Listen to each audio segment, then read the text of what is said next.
was angry. I was angry that I had never heard of it. I studied child development, I studied psychology, and I had never heard of it. And I was kind of frustrated, first of all, that my son was affected by something that could have been prevented. My immediate reaction was, how do I not know about this? How have I never heard about CMV? I lost a baby to CMV.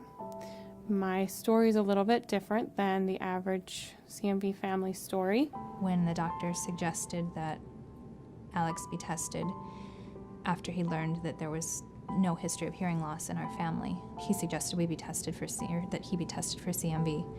And of course, our first question is, what is CMV? We've never heard of that. We struggled a lot with Daisy's hearing loss because she wasn't diagnosed very early. We didn't know she had CMV, and we didn't know the potential for a progressive hearing loss. And so she was identified pretty late, about 15 months old, with a hearing loss, and then lost her hearing really quickly after that. For Weston, CMV has really impacted his hearing, and pretty much he started with hearing and ended within a year, no hearing. By 25 weeks, I went in and there was no heartbeat on that ultrasound.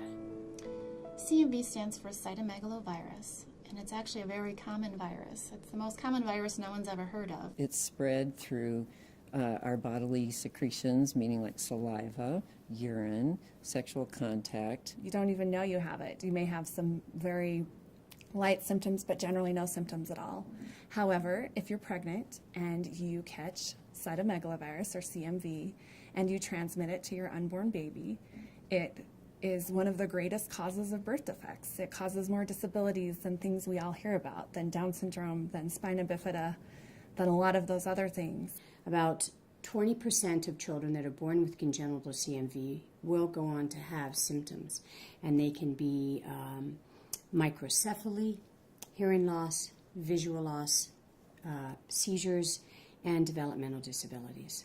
The thing you need to be concerned about, it is transmitted through body fluids, and so you don't want to get a body fluid on your hand and then touch your eyes, your nose, or mouth. And they think the most common way a woman gets infected when she's pregnant is through urine or saliva of a young child. I love my son, and I want to give him kisses all the time, but when you're pregnant, just try to kiss him on the forehead. It's only 9 months. You're already making so many sacrifices, and it's worth it to have a healthy child. Act as though everyone around you is potentially carrying a cold that you're trying to avoid. You know, the same way that you would if you have another child that's sick with a cold or the flu and you don't want to get it. You're washing your hands constantly. You're not sharing any beverages or food or kisses, anything like that. For 9 months, if it could possibly reduce the risk of your child having disabilities or losing your baby, it's worth it.